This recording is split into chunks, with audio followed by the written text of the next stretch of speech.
Hi అండి, ఎలా ఉన్నారు? బాగున్నారా? ఈరోజు మనం చామంతి మొక్కలకి, కనకాంబరం మొక్కలకి మట్టిని లూజ్ చేద్దాము. కనకాంబరం మొక్కలకి మట్టిని లూజ్ చేద్దాము. లూజ్ చేయడం వలన మొక్కలు హెల్దీగా పెరుగుతాయండి. పచ్చగా ఆకులు కూడా కలకల్లాడుతూ ఉంటాయి మొక్కలకి. లూజ్ చేయటం వలన చాలా ఉపయోగాలు ఉన్నాయండి. చూసారా, ప్రతి మొక్క పూలు పూస్తుంది. కనకాంబరాలు ఎలా పూసాయో చూడండి, ఎంత బాగా పూస్తున్నాయో. చాలా హ్యాపీ అనిపిస్తుందండి. కనకాంబరాలు బాగా పూస్తున్నాయి. ఇంకా ఈ 2 టబ్బుల్లో రావాలి. ఇవి లాస్ట్లో వేసిన మొక్కలండి, చిన్న మొక్కలు. మనము ఆరెంజ్ తొక్కలతో ఫర్టిలైజర్ ఇచ్చాం కదండి. ఇచ్చిన తర్వాత నేను ఊరు వెళ్ళాను. మళ్ళీ ఇప్పుడేనండి, ఈరోజేనండి రావడం. నేను వచ్చేటప్పటికి పూలు పూస్తున్నాయి కనకాంబరాలు. అందుకనేనండి నాకు చాలా హ్యాపీ అనిపిస్తుంది.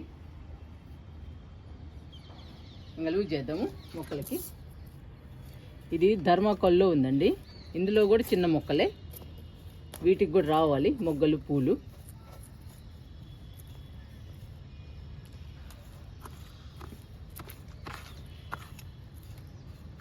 ఆరెంజ్ తొక్కలు పూర్తిగా మట్టిలో కలవాలి.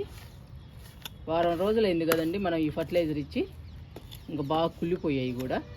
ఇంకా మట్టిలో కూడా కలుపుతున్నాము మనం ఆరెంజ్ తొక్కల్ని. ఇంకా బాగా కుళ్ళిపోతాయి.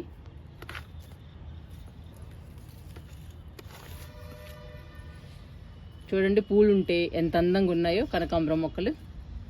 ఏ మొక్కలైనా సరే పూలు ఉంటే చాలా అందంగా ఉంటాయండి గార్డెన్లో.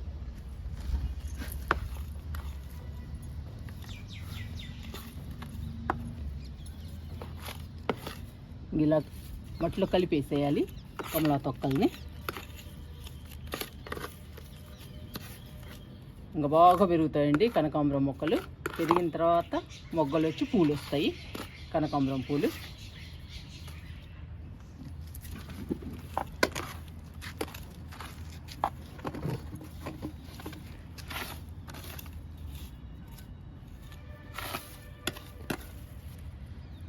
బాగా వస్తున్నాయండి, చూసారా?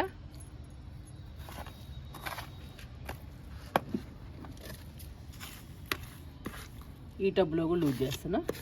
మనం అన్ని టబ్బుల్లో ఇచ్చాం కదండి ఆరెంజ్ తొక్కలు, అందుకని అన్ని టబ్బుల్లో లూజ్ చేయాలి. ఇలా లూజ్ చేయడం వలన ఆరెంజ్ తొక్కలు మట్టి లోపలికి వెళ్ళిపోయి ఆరెంజ్ తొక్కల్లోని పోషకాలు మొత్తం కనకాంబరం మొక్కలకు అందుతాయి. అప్పుడు బాగా పూలు పూస్తాయండి కనకాంబరం మొక్కలు.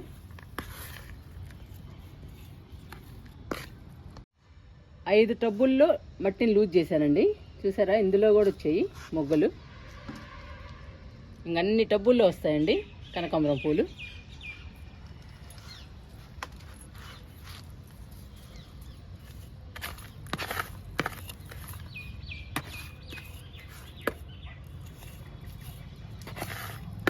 మనం ఏ ఫర్టిలైజర్ ఇచ్చినా కానీ మట్టిలో కలవాలండి. బాగా కలిస్తేనే మనం ఇచ్చిన ఫర్టిలైజర్లోని పోషకాలు మొత్తం మొక్కకు అందుతాయి. అప్పుడు మొక్కలు బలంగా ఉంటాయి.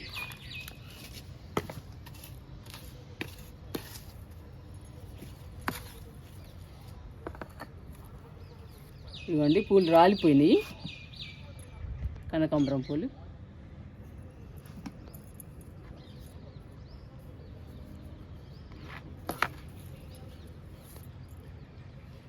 చూసారా ఎలా రాలిపోయినాయి?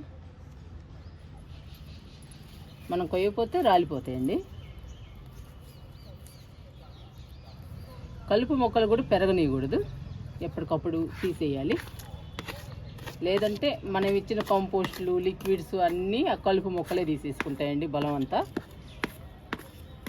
మనం కనకాంబరాల మొక్కలు ఇంకా పెరగవు, అలాగే ఉండిపోతాయి. అందుకని ఎప్పటికప్పుడు కలుపు మొక్కలు తీసేయాలి. అప్పుడప్పుడు ఇలా లూజ్ చేస్తూ ఉండాలి మట్టిని. ఇందులో 3 మొక్కలు ఉన్నాయండి. అన్ని టబ్బుల్లో లూజ్ చేశాను, చూడండి. అన్ని టబ్బుల్లో లూజ్ చేసేసాను. ఇంకా చామంతి మొక్కలకు కూడా అలాగే లూజ్ చేద్దాము.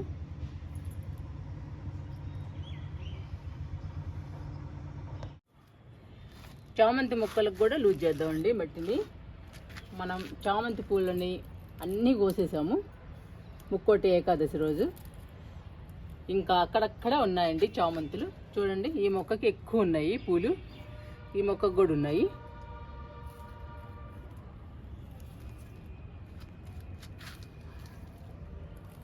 ఇంకా మళ్ళీ మనం బలమైన లిక్విడ్స్, కంపోస్ట్లు ఇస్తూ ఉంటే మళ్ళీ బాగా వస్తాయండి చామంతి మొక్కలు. ఈలోపు మనం మట్టిని లూజ్ చేసేద్దాము. లూజ్ చేస్తే చామంతి మొక్కలు కూడా హెల్దీగా పచ్చగా ఉంటాయి. చూసారండి ఎలా వస్తున్నాయో చామంతి మొక్కలు కొత్తవి. చూడండి ఎన్ని వచ్చాయో. ఇక్కడ కూడా ఉంది. ఇక్కడ కొమ్మలు ఎండిపోయినాయండి. ఎండిపోయినాయి కట్ చేద్దాం. ఎండిపోయినవి మాత్రం ఎప్పటికప్పుడు కట్ చేసుకోవాలి చామంతి మొక్కలకి. ఎందుకంటే కొత్త మొక్కలు వచ్చేస్తాయండి మనకి. ఎండిపోయినవన్నీ కట్ చేస్తూ ఉంటే కొత్త మొక్కలు తయారవుతూ ఉంటాయి. చూసారా, ఇది చూడండి, ఇవన్నీ కొత్త మొక్కలే.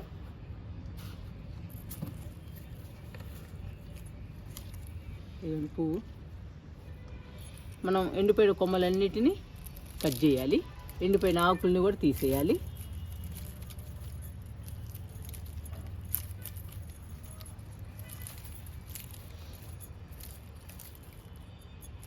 ఆకులన్నీ తీసేయాలండి.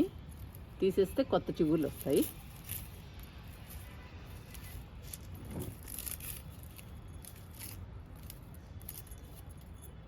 ఇలా తీసేసేయాలి.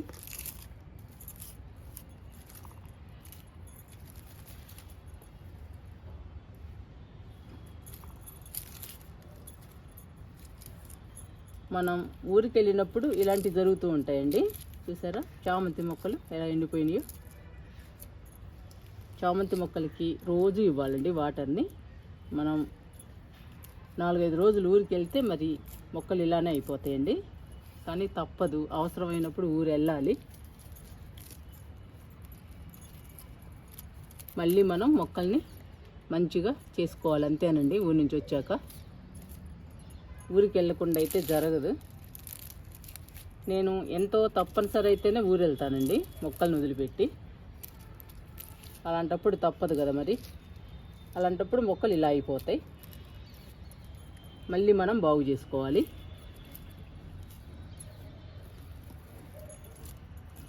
ఈ ఒక్క మొక్కేనండి బాగా డల్ అయింది. మిగతా చామంతి మొక్కలు బాగానే ఉన్నాయి.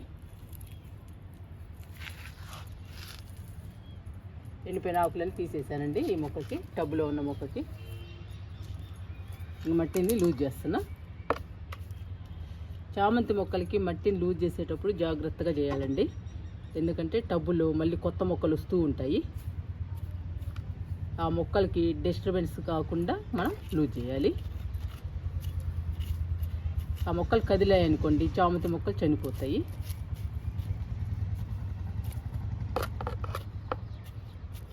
అలా లైట్గా లూజ్ చేయాలి. చాలా వచ్చాయండి కొత్త మొక్కలు. ఇవన్నీ కొత్త మొక్కలే.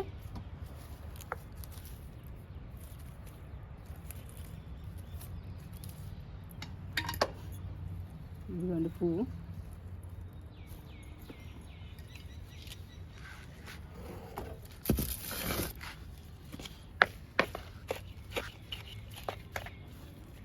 చూసారా ఎంత పెద్ద పువ్వు వస్తుందో. చాలా పెద్దగా విచ్చుతున్నాయండి పూలు.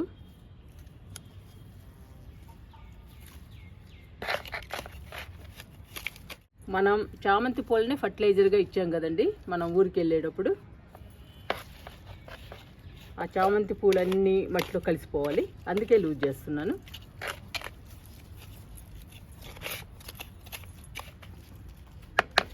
ఇదిగోండి చామంతి పూలు. మనం ఇచ్చిన చామంతి పూలు సగం కలిసాయి, సగం ఇంకా కలవాలి మట్టిలో. స్లోగా గలుస్తాయండి. మనం రోజు వాటర్ ఇస్తుంటాం కాబట్టి స్లోగా కలిసిపోతాయి మట్టిలో. మట్టిలో కలిసిపోయి చామంతి మొక్కలకి బలాన్ని ఇస్తాయి.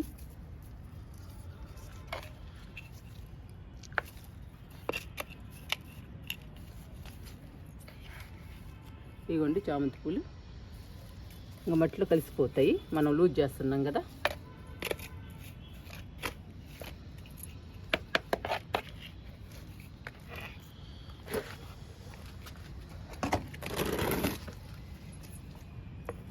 ఈ మొక్క కూడా లూజ్ చేద్దాము.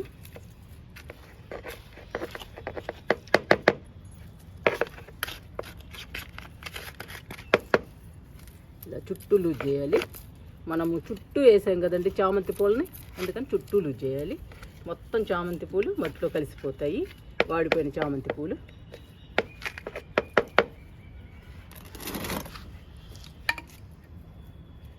ఇవన్నీ వాడిపోయినాయి.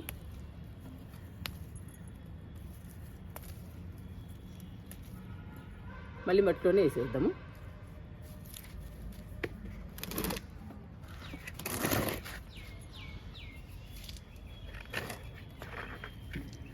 ఇవ్వండి చామంతి పూలు,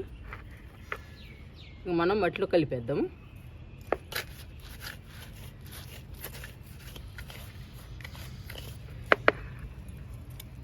మట్టిలో కలిపేసి మనం రోజు వాటర్ ఇస్తుంటే చామంతి పూలు కుళ్ళిపోతాయి.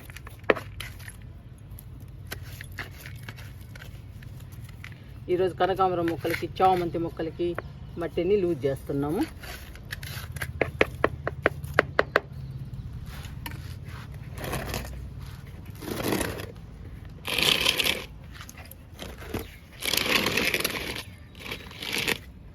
దీనికి ఒక్క పువ్వే ఉందండి, ఇప్పుడిప్పుడే విచ్చుతుంది.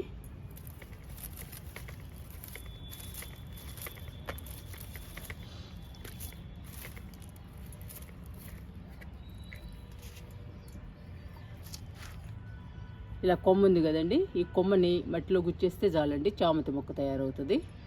పెట్టేస్తున్నా చూడండి, ఇలా పెట్టేయడమే.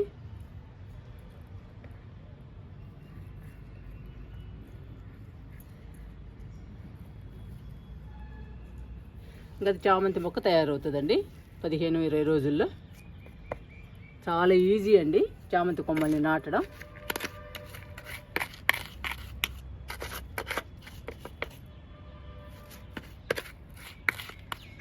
ఇది లాస్ట్ కుండి అండి.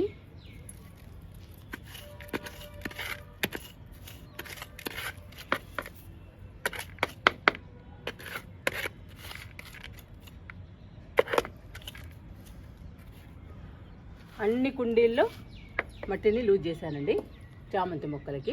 5 కుండీల్లో ఉన్నాయి చామంతి మొక్కలు, 5 కుండీల్లో కూడా లూజ్ చేశాను. చూసారా, కనకాంబరం మొక్కలకు కూడా లూజ్ చేసేసాను. చామంతి మొక్కలు, కనకాంబరం మొక్కలు మన గార్డెన్లో పచ్చగా హెల్దీగా ఉన్నాయండి, చాలా బాగున్నాయి చూడటానికి.